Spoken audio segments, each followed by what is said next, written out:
Suba Digital. Enjoy with us.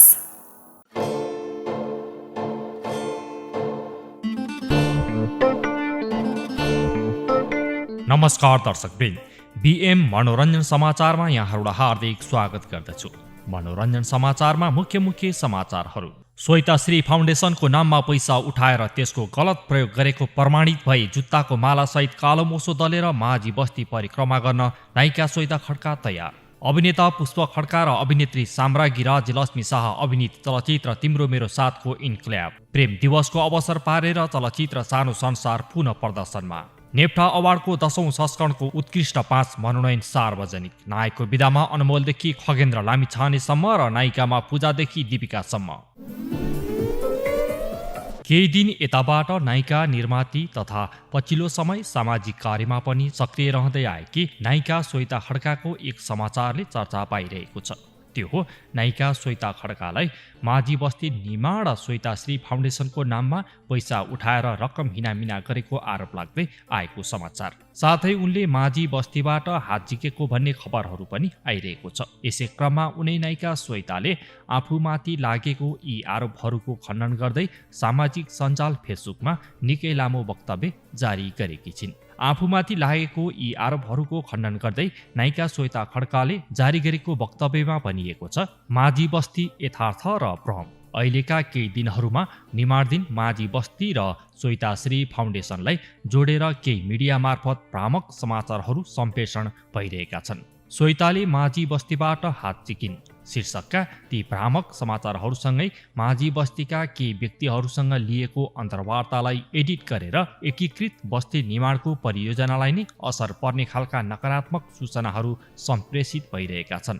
यसरी प्रकाशित र प्रसारित यी समाचारहरूको सत्यता र यथार्थलाई यहाँहरू सामु स्पष्ट पार्न चाहन्छु। 3 वर्ष अगाडि माझी बस्ती निर्माणको लागि अगुवाई गर्ने जिम्मेवारीलाई आफ्नो काँधमा बोक्ने साहस गरिरहँदा त्यो बेलामा मेरो अगाडि र पछाडि मलाई सहयोग गर्नेहरूको लर्को थिएन, न त मसँग प्रशस्त धन नै थियो त केवल आत्मविश्वास अनि साहस। भूकम्पले छेदविच्छेद भएको माझी बस्तीलाई सम्बन्धित सरकारी निकायहरू लगायत मनकारी दाताहरूसँग जोडिदिने एउटा कडीको रूपमा आफूले भूमिका निर्वाह गर्न सके मात्र पनि एउटा शान्त र स्वर्गीय बस्ती ठडिन सक्छ भन्ने आत्मविश्वासले घचघचाएको थियो मलाई। त्यसकै परिणामस्वरूप राष्ट्रिय पुनर्निर्माण प्राधिकरण, बागमती प्रदेश सरकार लगायतका सरकारी निकाय र विभिन्न बैंकिङ संस्था, मनकारी दाता तथा सहयोगी व्यक्तिहरूसँगको हातेमालोले आज एउटा सुन्दर बस्ती निर्माणको कार्य अन्तिम अवस्थामा पुगिसकेको छ। भूकम्पले भत्ताभुङ्ग बनाएको उदास र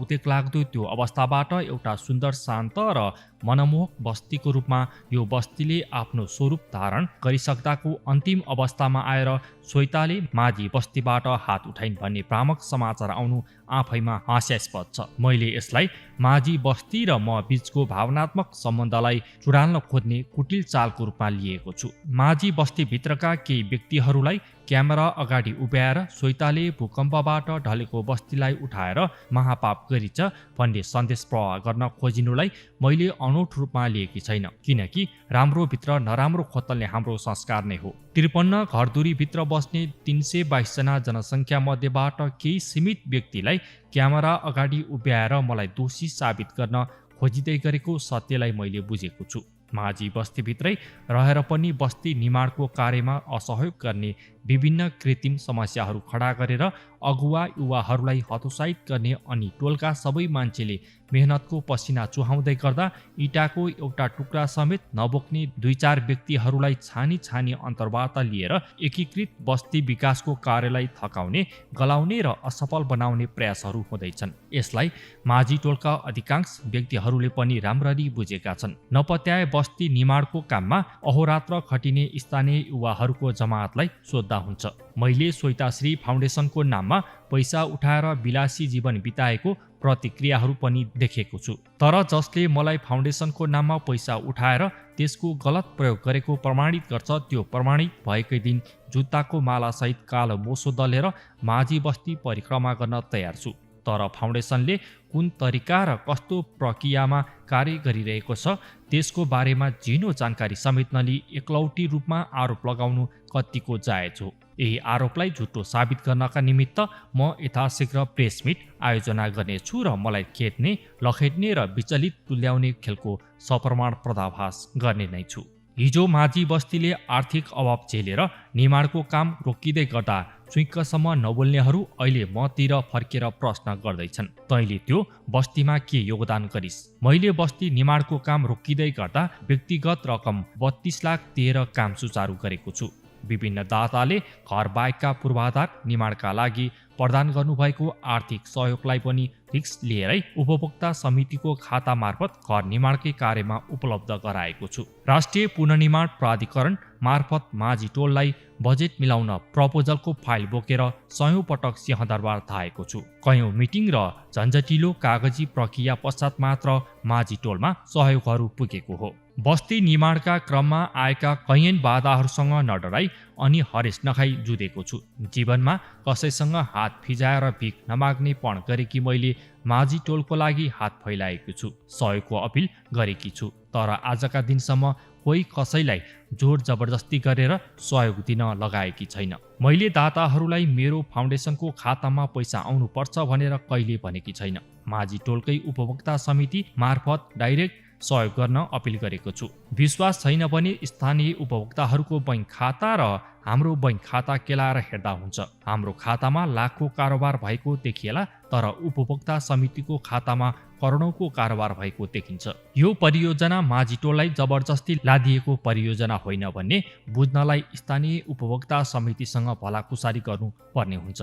बस्ती निर्माण पूर्व नै 8वटा घरको डिजाइनहरूमध्येबाट हालको डिजाइन रोज्ने स्थानीयवासी नै हुन्। नेपाल सरकारबाट भूकम्प पीडितले अनुदान स्वरूप पाउने 3 लाख रकम भित्रैबाट बन्ने घरका डिजाइन पनि नदेखाइएको होइन, तर त्यो रकमबाट बन्ने घर अति नै सानो हुने र आकर्षक नदेखिने भन्दै स्थानीयवासीहरूकै सहमतिमा हालको घरको डिजाइन तयार गरिएको हो। घर निर्माणको लागि प्राविधिकहरूले तयार गरेको अनुमानित लागत रु 8,25,000 थियो। केही दाताहरूले ढोका लगायत जस्ता पाता सहयोग गर्ने प्रतिबद्धता दिए अनुरूप सो सामग्रीको मूल्य कटाएर 7 लाख मूल्यमा बनाउन सकिन्छ भनी अन्तिम लागत मूल्य निर्धारण गर्ने पनि स्थानीयवासी नै हुन् र घर निर्माणको सम्पूर्ण जिम्मेवारी बोक्ने पनि निर्माण समिति नै हो। सरकारी अनुदान बाहेक अन्य नपुग रकम 4 लाख ऋण स्वरूप लक्ष्मी बैंकबाट लिने भनेर साझा सहमति जुटाउने पनि स्थानीय उपभोक्ता समिति नै हो। याद रहोस्, सरकारी अनुदान प्राप्त गरेका उपभोक्ताहरूलाई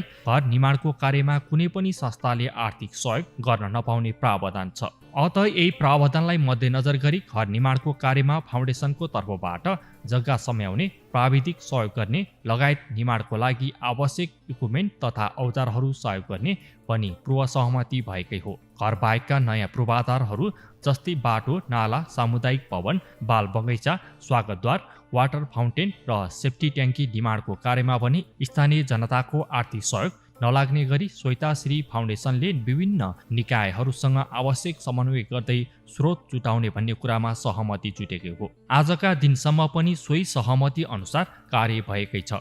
अत घर निर्माणको पाटोमा 4 लाख ऋण बोक्नुपर्छ भन्ने थाहा भएरै बस्ती निर्माणको लागि तयार हुने 53 परिवार मध्येका केही व्यक्तिले अहिले आएर आफूलाई नयाँ घर काँडो भएको भन्नु कतिसम्मको जायज हो? सार्वजनिक निजी साझेदारी पब्लिक प्राइभेट पार्टनरसिप मोडालिटी अनुरूप जनताको पनि लगानी रहने गरी तयार गरिएको एकीकृत बस्ती विकासको यो मोडल दिगो विकासको सफल मोडल पनि हो। एनजिओहरूले सबै कुरा गरिदिनुपर्छ भन्ने परनिर्भरताको सोचलाई चिर्नको लागि जनताको सहभागिता र लगानीलाई आत्मसात गरिएको हो। 4 लाख ऋण बोकेका माझी बस्ती परिवारले ऋण मात्रै देख्नु तर आफ्नो अचल सम्पत्तिको मूल्य बढेको नदेख्नु विडम्बनापूर्ण छ। बस्ती निर्माण पूर्व 25,000 आनामा बिक्री हुने जग्गाको मूल्य अहिले 90,000 पुगेको छ। 7 लाखमा बनेको घरलाई अहिले 12 लाख दिएर खरिद गर्न चाहनेहरू छन्। त्यसो त माझीहरूले बोकेको ऋणको भारी तिर्नको लागि होम स्टेको परिकल्पना गरिएको छ, जसले स्वरोजगार सिर्जना भई आम्दानीको स्रोत हुनेछ र ऋण तिर्नको लागि सहजता आउनेछ। यसको लागि भौतिक पूर्वाधार निर्माणको सम्पूर्ण कार्य सकिनु जरुरी छ। अत दूरगामी सोच बोकेको यो परियोजनाको मर्मलाई नबुझी यसको बारेमा गलत अफवाह फैलाउन खोज्नु कतिको न्यायसङ्गत होला। यतिखेर माझी टोलमा इँटा र सिमेन्ट जडित भौतिक पूर्वाधारहरू मात्र बनेका छैनन्, बस्ती बन्दै गर्दा मानसिक रूपमा पनि सशक्त बन्दै गएका स्थानीयवासीहरूले आफूमा आएको मानसिक र बौद्धिक विकासको मूल्याङ्कन पनि गर्नुपर्ने हुन्छ। बनाएको घर भत्किन्छ तर मानसिक सशक्तिकरण कहिले भत्किँदैन। अत बन्दै गरेको माझी बस्तीलाई सम्पन्न गर्नु मेरो धर्म अनि कर्म हो। मैले अपिल गरेको आर्थिक सहयोग नजुटे पनि त्यो बस्तीलाई सम्पन्न गर्ने जिम्मेवारी मेरो नै हो। म मेरो जिम्मेवारीबाट विमुख हुने छैन। माझी टोलबाट हाचिकी भन्नेहरूलाई म एउटै सन्देश प्रवाह गर्न चाहन्छु, जबसम्म मेरो श्वास चलिरहन्छ माझी बस्ती मेरो मन मस्तिष्कबाट हट्ने छैन। मेरो अन्तिम इच्छा म मर्दा मेरो लासको चिता पनि माझी बस्तीको आँगनमा रहेको इन्द्रावती बगरमा बनाइयोस् र मेरो अन्त्येष्टि त्यही गरियोस्। उही तपाईँकी छोरी चेली श्वेता खड्का लेखेकी छिन्। नेपाली कथानक चलचित्र तिम्रो मेरो साथको इन्क्ल्याब भएको छ। अभिनेता पुष्प खड्का र अभिनेत्री साम्राज्ञी राज्यलक्ष्मी शाह अभिनीत चलचित्र तिम्रो मेरो साथ फ्लोरमा गएको 33 दिनमा गत शनिबार पोखरामा चलचित्रको सम्पूर्ण छायाङ्कन सकिएको हो। काठमाडौँ पछि पोखरामा केही दृश्य छायाङ्कन गरिएको चलचित्रको निर्माण टिमले शनिबार पोखरामा एक कार्यक्रमका बीच छायाङ्कन सकिएको जानकारी गराएको हो। चलचित्र पत्रकार सङ्घ कास्कीको आयोजनामा भएको कार्यक्रममा निर्माता तथा निर्देशक रमेश एमके पौडेलले चलचित्र तिम्रो मेरो साथको छायाङ्कन अवधिभर साथ र सहयोग गर्ने सबैमा आभार व्यक्त गरेका छन्। त्यस्तै चलचित्रका प्रमुख पात्र अभिनेता पुष्प खड्काले पनि चलचित्र तिम्रो मेरो साथ राम्रो बनेको दाबी गर्न सकिने अवस्था रहेको बताएका छन्। अभिनेता पुष्प खड्काले सबै वर्ग, तह र तबकाका दर्शकहरूको रुचिलाई ध्यानमा राखेर यस चलचित्र निर्माण गरिएको बताएका छन्। मेरो भूमिका पनि केही फरक लाग्न सक्छ बताएका छन्। त्यसैगरी कलाकार सन्दीप छेत्रीले पनि यस चलचित्रबाट आफ्नो कलाकारिताको यात्राले नयाँ फड्को मार्ने दाबी गरेका छन्। लेखक तथा कार्यकारी निर्माता सबीर श्रेष्ठ, छायाकट शिव ढकाल र नृत्य निर्देशक रामजी लामिछानेले पनि आफ्नो धारणा राखेको उक्त कार्यक्रममा नायिका साम्राज्ञी राज्यलक्ष्मी शाह भने उपस्थित थिइनन्। बोधी एचडी र आर्यन फिल्म्सको ब्यानरमा निर्मित यस चलचित्रमा सरोज खनाल, इमिली लामा, खगेश्वर पुनमगर खबपु लगायतको पनि अभिनय रहेको छ। त्यस्तै योगेश काजीको सङ्गीत रहेको चलचित्रका निर्मातामा पासाङ लामा र सहनिर्मातामा निरु भण्डारी, सुमन पौडेल र सुधीर पराजुली रहेका छन्। नेपालभन्दा पहिला अमेरिका, अस्ट्रेलिया र बेलायत लगायतका देशहरूमा प्रदर्शन हुने चलचित्र तिम्रो मेरो साथको सुटिङ अवधिभर पुष्प, साम्राज्ञी र सन्दीपलाई बडीगार्डको व्यवस्था निर्माण टिमले गरेको थियो। यस चलचित्र नेपालमा पनि आउँदो वर्षको दशैं र तिहारको बीचमा रिलिज गर्ने तयारीमा निर्माण टिम रहेको पनि बताइएको छ। प्रेम दिवसको अवसर पारेर चलचित्र सानो संसार पुनः प्रदर्शनमा आएको छ। आज प्रेम दिवस अर्थात् प्रेम गर्नेहरूको महत्त्वपूर्ण दिनको अवसर पारेर 2008मा प्रदर्शन भएको स्वर्गीय आलोक नेम्बाङ निर्देशित चलचित्र सानो संसार पुनः प्रदर्शनमा आएको हो। कर्मा नम्रता श्रेष्ठ, निर्सा, विनय श्रेष्ठ, जीवन लुइटेलको मुख्य भूमिका रहेको यस चलचित्र भ्यालेन्टाइन डेको अवसर पारेर 13 वर्षपछि सिनेमा हलमा पुनः प्रदर्शनमा आएको हो। त्यसबेला समीक्षात्मक रूपमा अब्बल ठहरिएको र नेपालमा निर्माण भएको दोस्रो डिजिटल चलचित्र समेत रहेको यसै चलचित्रबाट नायिका नम्रता श्रेष्ठले नेपाली चलचित्रको बजारमा नायिकाको रूपमा डेब्यू गरेकी थिइन्।